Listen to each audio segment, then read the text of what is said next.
విచిత్రాల నిధి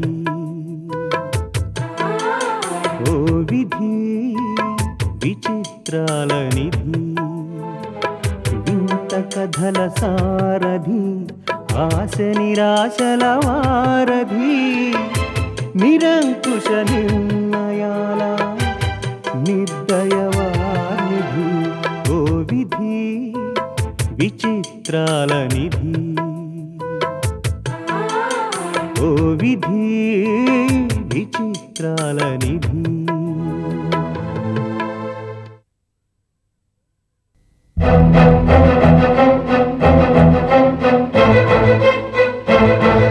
Dolly ఎంతసేపోయింది వచ్చి?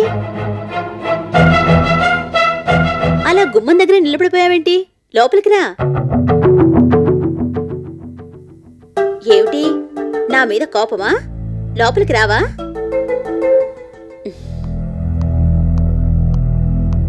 Please Dolly, రా, వచ్చి కూర్చో. నేనేమన్నా పొరపాటు చేస్తే చెప్పు. నన్నెందుకు మోసం చేశావు? నేను నిన్ను మోసం చేశానా? ఎస్, ఇప్పటికైనా నాకు తెలిసింది కాబట్టి సరిపోయింది, లేకపోతే జీవితాంతం బాధపడేదాన్ని. డాలీ, నువ్వు నాకు మంచి ఫ్రెండ్వి, నిన్నెందుకు మోసం చేస్తాను చెప్పు. ఏమైంది డాలీ, ఎందుకలా ఉన్నావు? సంధ్య, నన్ను ఎవరో మోసం చేస్తే బాధపడేదాన్ని కాదు, కానీ మంచి ఫ్రెండ్ అని నమ్మి నీతో చాలా క్లోజ్ గా మూవ్ అయ్యాను. నువ్వు నన్ను అలాగే ట్రీట్ చేస్తున్నావు అనుకున్నాను, కానీ ఇంత మోసం చేస్తావని నేను అనుకోలేదు. డాలీ ప్లీజ్, కోపం వస్తే తిట్టు, కానీ మోసం చేశానని మాత్రం అనకు. అయినా మనం ఏమైనా బిజినెస్ పార్ట్నర్స్వా, శత్రువులమా నిన్ను నేను మోసం చేయడానికి? స్నేహం ఎంత ఉన్నతంగా ఉంటుందో, స్నేహం విలువేమిటో తెలిసేంత గొప్పగా నన్ను అభిమానించావు. అలాంటి నిన్ను నేనెందుకు మోసం చేస్తాను? వినోద్ నీ భర్త కదూ?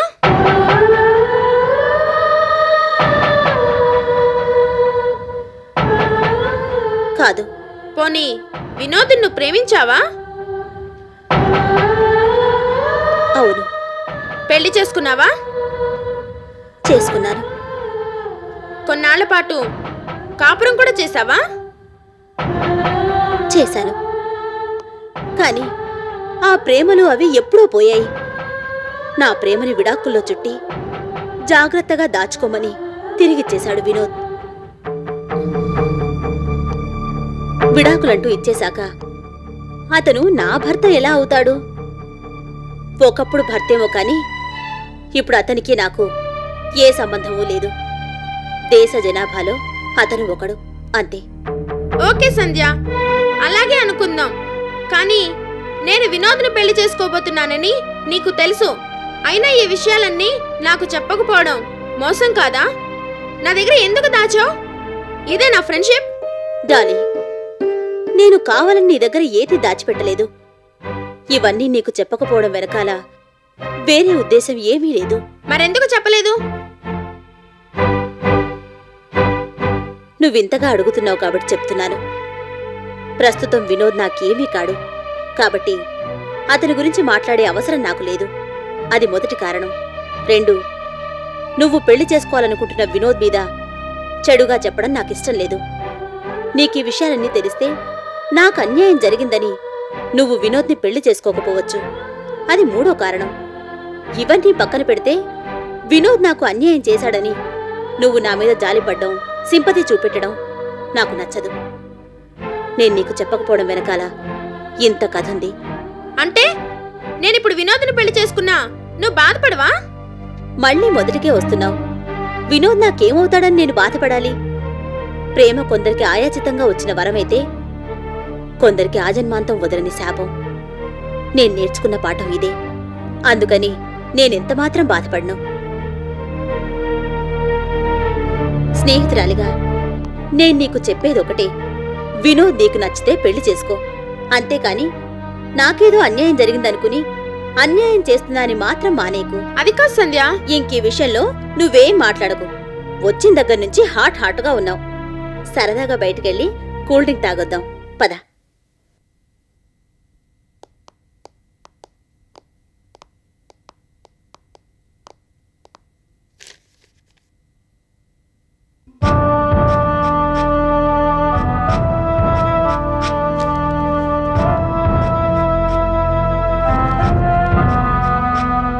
ఏంటి అలా చూస్తున్నావు? ఏమీ లేదు. మిమ్మల్ని చూసినప్పుడల్లా నాకు అనుమానం వస్తుంటుంది. ఏమిటో? ఈ ఆఫీస్లో మీ పోస్ట్ ఏమిటా అని. దేవి గ్రూప్ ఆఫ్ ఇండస్ట్రీస్ ఎండీని పట్టుకొని అలాంటి ప్రశ్న అడుగుతావేంటి?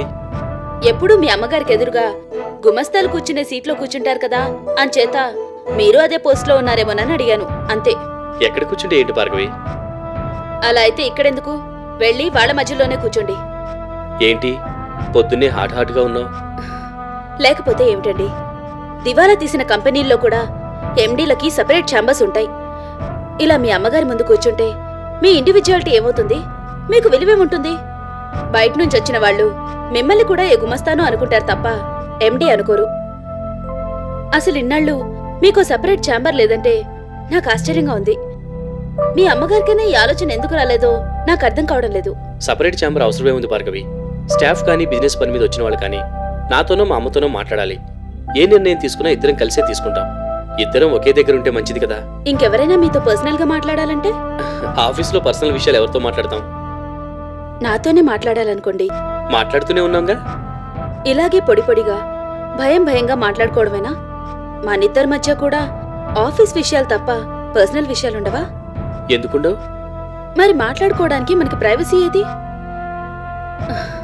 మీ సంగతేమో కాని నాకు మాత్రం మీతో మనసు విప్పి మాట్లాడాలని, బాధలన్నీ మర్చిపోయేలా మిమ్మల్ని అలా చూస్తూ హాయిగా ప్రశాంతంగా గడపాలని ఉంటుంది.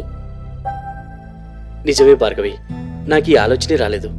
రెండు చేతులు కలిస్తేనే చప్పట్లు అని మీరు నాలాగే ఏకాంతం కావాలనుకుంటేనే కదా ఏ ఆలోచనైనా వస్తుంది. ఇప్పటికైనా మీరు ఈ విషయం తెలుసుకుంటే నా అదృష్టం అనుకుంటాను. లేదంటే ఈ జన్మకింతే అని సరిపెట్టుకుంటాను. నా మనసులోని బాధ చెప్పాను, తర్వాత మీ ఇష్టం.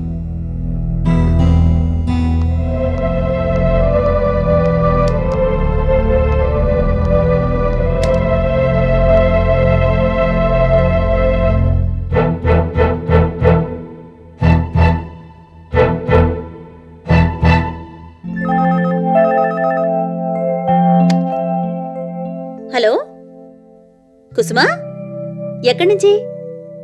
అలాగా, లంచ్కా? అలాగే తల్లి. లాస్ట్ టైం కూడా రానన్నాను, ఇప్పుడు కూడా రానంటే నువ్వు ఊరుకుంటావా? అర్జెంటు పనులు కూడా ఏమీ లేవు.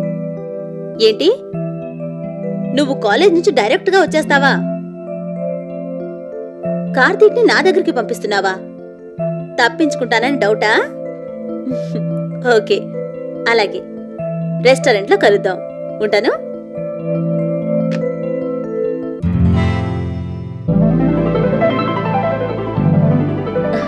రండి రండి, మీరొస్తున్నారని కుసుమ ఇప్పుడే ఫోన్ చేసి చెప్పింది. టైం ఉంది గాని వచ్చి కూర్చోండి.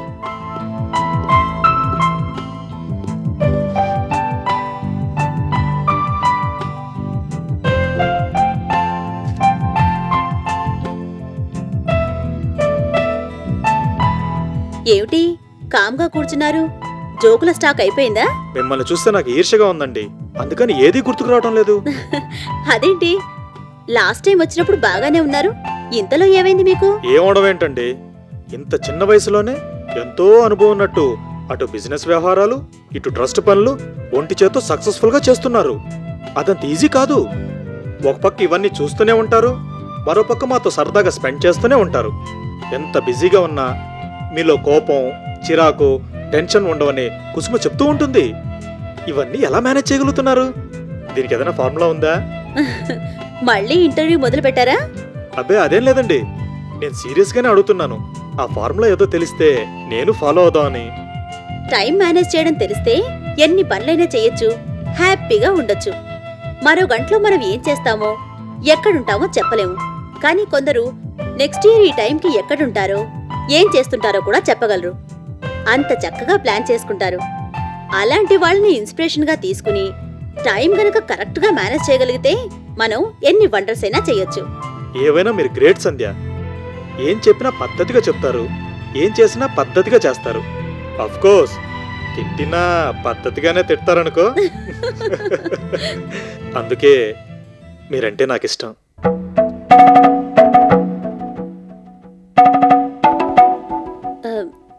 టైం అవుతుంది, మనం వెళ్దాం పదండి.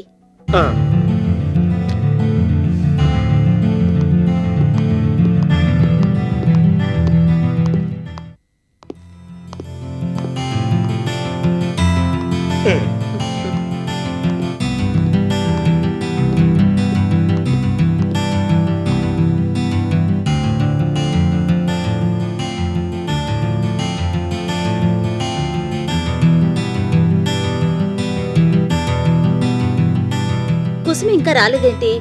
దానికి అసలు టైం సెన్స్ లేదు. Time sense, common sense, civic sense అన్నీ ఉంటే సంధ్య అవుతుంది కానీ కుసుమెందుకు అవుతుందండి? టైం దొరికితే చాలు. నన్ను పొగడ్డం మీరు డ్యూటీగా పెట్టుకున్నారనుకుంటాను. వేరే డ్యూటీ ఏం లేదు కదండి, ప్రస్తుతానికి ఇదన్నా చేద్దామని. నువ్వు కాసేపు ఆగిరా బాబు, మా వాళ్ళు రావాలి. కుసుమ్ వస్తే కానీ ఆరగింపు లేదనుకుంటాను. కుసుమ్ వచ్చేలోగా మీకో టెస్ట్ పెడతాను. టెస్టా? ఎం సెట్టా, టీ సెట్టా, కే సెట్టా, సోఫా సెట్టా, షేవింగ్ సెట్టా? అదేం కాదులేండి, వరుసగా 3 రెస్టారెంట్ జోకులు చెప్పాలి. అడగకుండానే చెప్తుంటాను, మీరు అడిగితే చెప్పనా? కాసుకోండి. ఒక హోటల్లో సర్వర్ గ్లాస్ లో వేళ్లు ముంచి మంచినీళ్ళు తెస్తున్నాడట. అది చూసి దూర్వాసారావు సీరియస్ అయిపోయి ఏంటిది అసహ్యంగా అన్నాడట. దానికి సర్వర్, కోల్డ్ వాటర్ అడిగారు కదా సార్, వేళ్లు ముంచకపోతే హాటా కోల్డా ఎలా తెలుస్తుంది అనేసరికి దూర్వాసరావు జుట్టు పీక్కోబోయి బట్టతలని తెలిసి విత్డ్రా అయ్యాడు. ఇప్పుడు రెండోది, సర్వర్ తెచ్చిన పెసరట్టు చూసో గురునాథం, ఇదేంటయ్యా నిన్న తిన్న పెసరట్టు బాగుందని ఈవేళ కూడా వస్తే ఇదేంటిలా తగలడింది అని అరిచాడట. ఆ సర్వర్, మీరు భలే జోకులేస్తారు సార్, ఇవాళ పెసరట్లు ఎక్కడేసాం, ఇది నిన్నటిదే అన్నాడట. దాంతో గురునాథం మొహం మాడిపోయిన పెసరట్ అయ్యింది.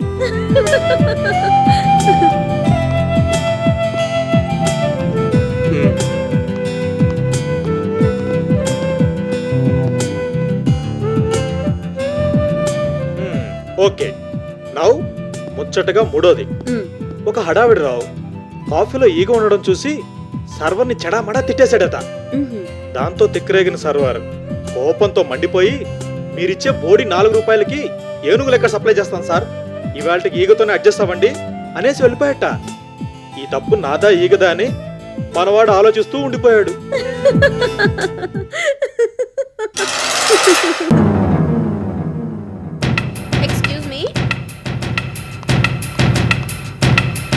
మీకిన్ని జోకులు ఎలా గుర్తుంటాయండి? దానికి ఓ ఫ్లాష్ బ్యాక్ ఉందండి. చిన్నప్పుడు జోకులు బుక్ తినేశానట, అప్పటి నుంచి స్టార్ట్ అయ్యాయి.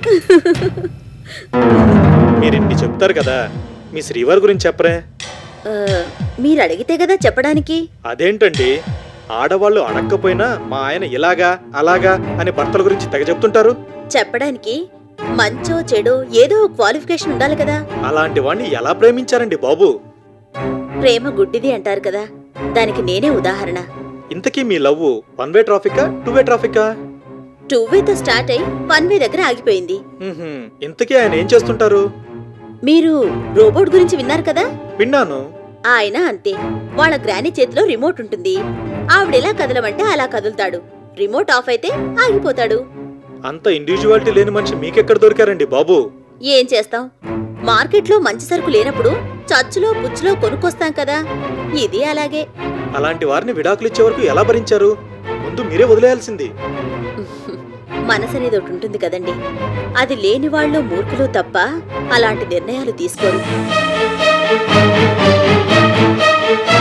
అది సరే, మీరింకా అతన్ని ప్రేమిస్తున్నారా? ఆ తలనొప్పి వదిలిపోయిందని నేను హ్యాపీగా ఉంటే మళ్ళీ నన్నెందుకు కదిలిస్తారండి? అలాంటి మగాణ్ణి నేనే కాదు, ఏ ఆడది భరించలేదు.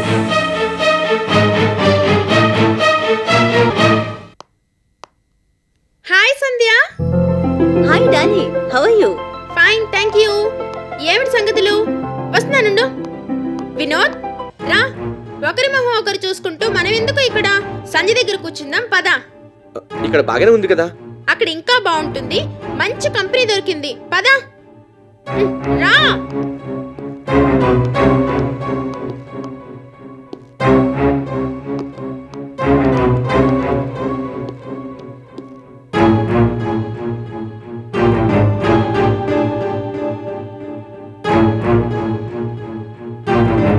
సంధ్య, ఇతనెవరు? కార్తిక్ అని నా friend. Hi. Hi. I'm Dolly, he is Vinod. Nice meeting you. Sandhya, Karthik ఉట్టి ఫ్రెండేనా, బాయ్ ఫ్రెండా? ఒక మంచి friend, very active, non stop గా మాట్లాడుతూనే ఉంటాడు. వెరీ గుడ్, ఇన్నాళ్ళకి నీకు మంచి కంపెనీ దొరికిందన్నమాట. Anyhow I'm very happy. దేనికి డాలీ? ఆ డమ్మీ ఫెలో ఎవడో నీకు విడాకులు ఇచ్చేశాడు కదా, వాడి కోసం ఏడుస్తూ కూర్చోక మంచి బాయ్ ఫ్రెండ్ ని వెతుక్కున్నావు. అయినా నువ్వు మాత్రం ఎంతకాలం ఇలా ఒంటరిగా ఉంటావు? మంచి పర్సన్ని చూసి పెళ్లి చేసుకో. అన్యాయంగా నిన్ను వదిలేసిన వాడికి చెప్పుచ్చు కొట్టినట్టు సమాధానం చెప్పు. పోనీలే డాలి, నరాల బలహీనతలాగా అతనికి గ్రానీ వీక్నెస్. వాళ్ళ అమ్మమ్మ ఎంత చెప్తే అంతే. అలాంటి వాడు గాని నాకు దొరికితే దెబ్బకి సెటరేట్ చేసేద్దును. డాలీ, మనం వెళ్దాం పదా. లంచ్ చేద్దామని వచ్చి వెళ్ళిపోదా ఉంటావేంటి?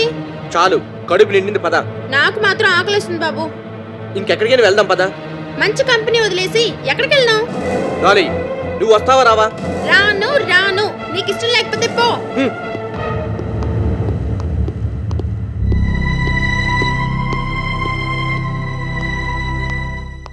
Hi Sandhya. Hi. Hello Dolly, నువ్వెప్పుడు వచ్చావు? అనుకోకుండా కలిసాం. నువ్వేంటే ఇంత లేటు? ఇప్పటికైందా తీరిక? సారీ సంధ్య, ఆటో దొరికేసరికి లేట్ అయింది. అయితే అయింది, కానీ నా కడుపు మండిపోతుంది. తొందరగా ఆర్డర్ చెప్పేద్దాం. ఏమి ఉన్నాయి? Tomato soup, vegetable soup, south Indian thali, north Indian thali, roti, naan, vegetable biryani, vegetable pulao, veg Manchuria, aloo gobi.